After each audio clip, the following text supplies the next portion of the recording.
On the floating trade station of VIX Prime, thousands of species passed each other every cycle, yet somehow everyone learned who mattered and who did not. Powerful warriors with polished armor were admired, scholars with glowing crests were respected, and beautiful aliens with symmetrical forms were adored.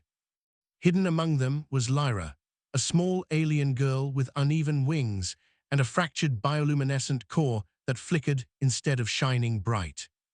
Her species valued perfection above all else, and Lyra was considered a mistake from the moment she was born. Her wings could not lift her properly, her glow was unstable, and her voice carried a strange echo that made others uncomfortable. So they ignored her. At markets, vendors pretended not to see her. At gatherings, conversations bent away from her presence, like light avoiding a void. Lyra learned to walk the long corridors alone, holding her wings close so no one would stare, even though they already did not care enough to look.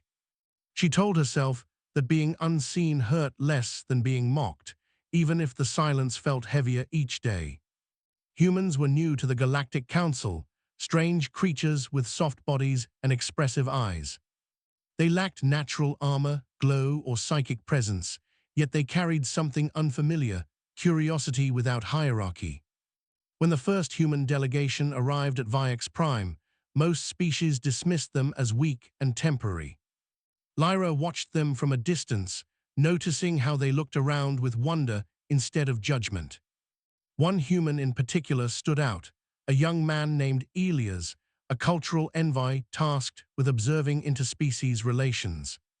Unlike others, Elias noticed empty spaces, the corners where individuals stood alone. That was how he saw Lyra, sitting beside a cracked viewport, watching ships leave for places she would never go. Their eyes met, and instead of looking away, Elias smiled. It startled her so much that her glow flared unevenly. She waited for disgust, pity, or mockery, but none came. Instead, he waved, awkwardly, sincerely. When Elias approached Lyra, the station seemed to grow quieter, as if everyone was waiting for the inevitable rejection.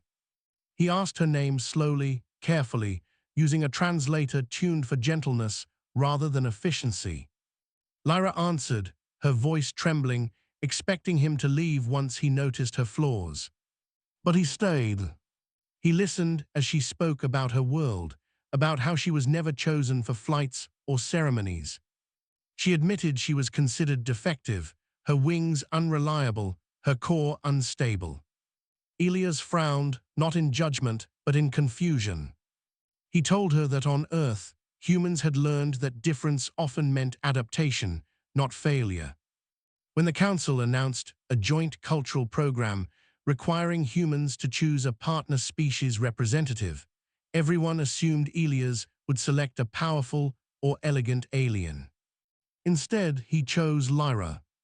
The chamber erupted in shocked murmurs. "Why choose the broken one?" they asked. Elias answered simply, "Because she was the only one who never tried to impress me." As Lyra worked alongside Elias, something remarkable happened. Without the pressure to be perfect, her glow began to stabilize, not brighter, but steadier. Elias designed tools to help support her wings, not to fix them, but to work with how they already moved. For the first time, Lyra flew not high, not fast, but freely. Other species watched in disbelief as the ignored girl contributed insights no one had asked for before. Her fractured core allowed her to sense energy fluctuations others could not. Her uneven wings enabled precise maneuvering in tight spaces. What had been labeled disability was simply an ability no one bothered to understand. Elias documented everything not as a miracle, but as evidence of neglect. Slowly, attitudes shifted. Lyra was invited to speak, then consulted, then respected. On the day the joint program ended, Lyra stood before the council, wings open, glow steady and warm. She spoke not of resentment, but of loneliness. She explained how being ignored was a wound that never healed on its own. She thanked the human who chose her, not because she was special, but because he believed she might be. Elias said nothing, knowing the story was no longer his to tell. From that day forward, Lyra was no longer the disabled alien girl in the corner. She became a symbol of unseen potential. And the humans earned a reputation across the galaxy, not as the strongest species, but as the ones who looked where others did not. As for Lyra, she finally understood that being chosen did not make her valuable. It only revealed the value that had always been there. After the council session ended and the chambers emptied, Lyra expected the attention to fade, because attention had always been temporary and conditional in her life. She believed the galaxy would move on, finding new curiosities, new heroes, new spectacles that shone brighter than her steady glow. At first, it almost happened exactly that way. The station returned to its routines. Ships departed, traders argued, and dignitaries debated policies far beyond Lyra's concern. But something fundamental had shifted beneath the surface. Individuals who once walked past her now hesitated, not knowing whether to ignore her as before or acknowledge her as she was now known. Lyra noticed the hesitation more than the recognition. It felt fragile, like standing on new wings she was still learning to trust. Elias remained on VIX Prime longer than scheduled, officially to finalize reports, unofficially because leaving felt wrong. He spent hours with Lyra in observation decks and maintenance corridors, places where perfection was never expected. They talked about Earth, about oceans that moved without engines, skis that changed colors without technology, and creatures that flew despite imperfect wings. Lyra listened with fascination, imagining a world where falling was considered part of learning. She confessed that fear still lived inside her core, the fear that one mistake would erase everything she had gained. Elias admitted humans lived with the same fear, calling it failure, rejection, or simply being forgotten. When the first invitation arrived for Lyra to join a multi-species research expedition, she almost declined. Her wings trembled at the thought of leaving familiar corridors. She expected Elias to encourage caution, but instead he asked what she wanted, not what she feared. No one had ever separated those two things for her before. So Lyra said yes, quietly, bravely. The expedition vessel was not designed for her physiology, and the crew initially treated her like fragile cargo. But she corrected them, calmly, firmly, explaining her limits and her strengths with equal honesty. Something about her certainty made them listen. During the journey, a critical power fluctuation threatened the ship while passing through an unstable energy field. Sensors failed, predictions conflicted, and panic spread among the crew. Lyra felt it first, a subtle distortion humming against her fractured core. She guided the engineers, translating sensation into data, instinct into coordinates. They trusted her without fully understanding why. The ship survived because of her perception, not despite her difference. Afterward, no one avoided her gaze. Word spread faster than Lyra expected. Other stations requested her consultation, not as a symbol, but as a specialist. Each request carried echoes of disbelief, curiosity, and finally respect.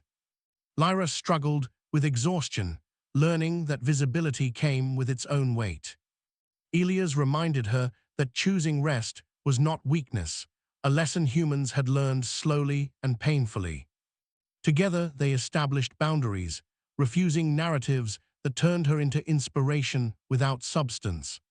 She would be valued for her work, not her suffering. On a distant world with heavy gravity, Lyra faced her greatest challenge. Her wings could barely move, and old doubts whispered that she did not belong there. The local species offered to replace her, politely, efficiently. Lyra surprised herself by refusing.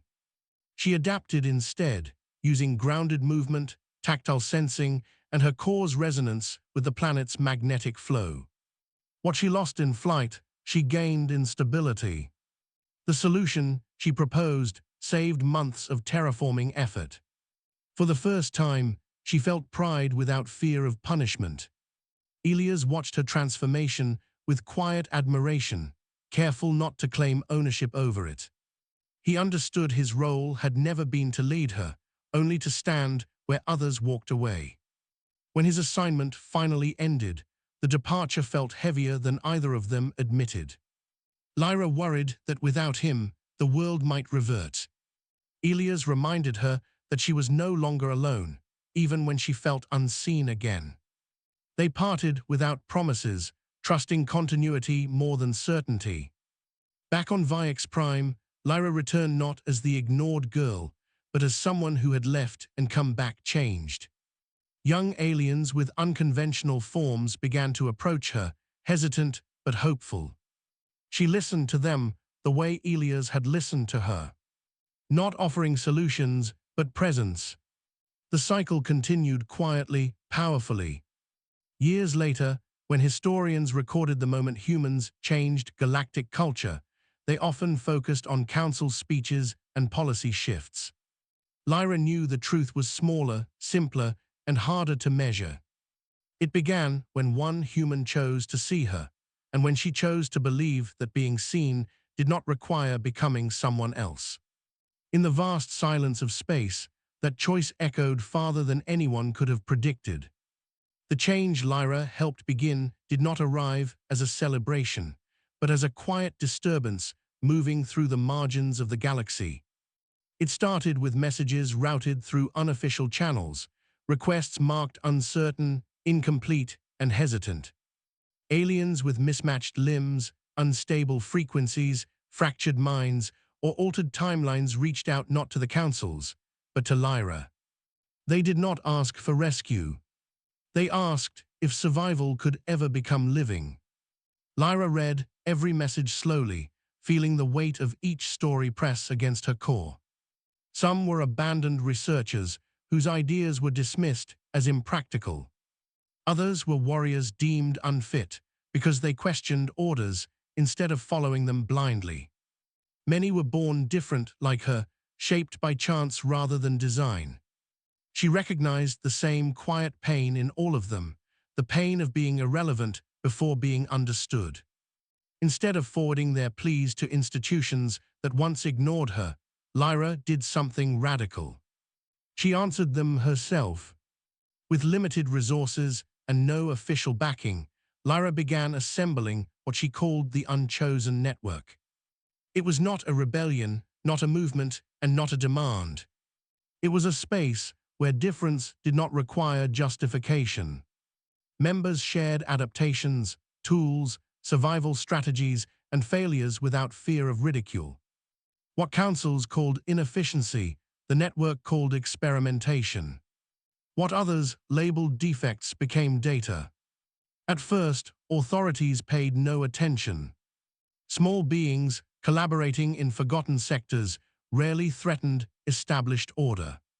But results accumulated quietly. Navigation methods, developed by spatially disoriented species, reduced travel loss. Communication protocols, designed by fractured minds, bridged languages previously considered incompatible. Energy systems, built by unstable cores, proved resilient under extreme conditions. Each success undermined long-held assumptions without ever confronting them directly. Lyra refused the role of leader, despite pressure to symbolize the network. She insisted the strength of the Unchosen lay in its refusal to centralize. Every node mattered, every voice contributed. Her role was connective, not directive. She listened, amplified, and stepped aside when necessary. Elias observed these developments from Earth, following reports that never mentioned Lyra by name. He recognized her influence in the structure, the ethics, and the refusal to commodify suffering. When offered a chance to return to VX Prime as an ambassador, he declined. He understood that returning as authority would undo what presence without power had created. Instead, he worked to shift human policy quietly, ensuring humans would remain allies without ownership. Resistance eventually emerged, as it always did. Traditional councils labeled the unchosen network inefficient, unsafe, and ideologically unstable. They demanded regulation, oversight, and compliance.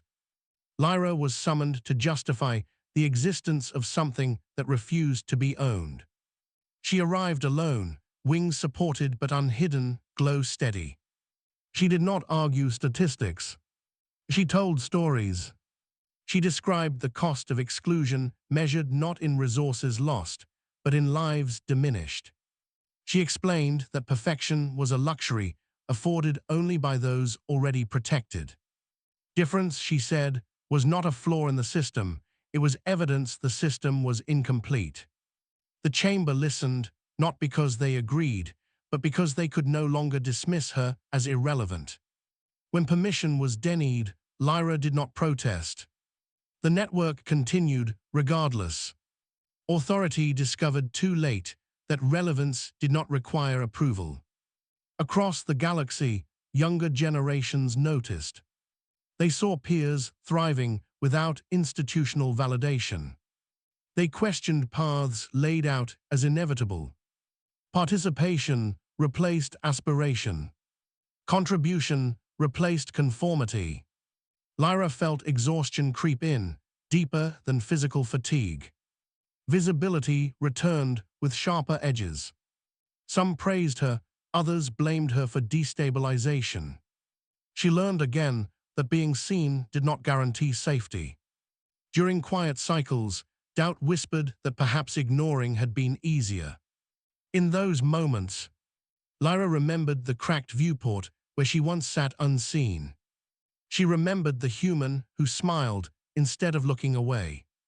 Not because he changed her destiny, but because he interrupted her certainty that nothing could change. That interruption sustained her now. The unchosen network eventually became so integrated that it no longer needed a name. Its methods were absorbed, its principles echoed. Difference became expected rather than exceptional. Lyra stepped back without ceremony. She returned to observation decks, not out of isolation, but choice.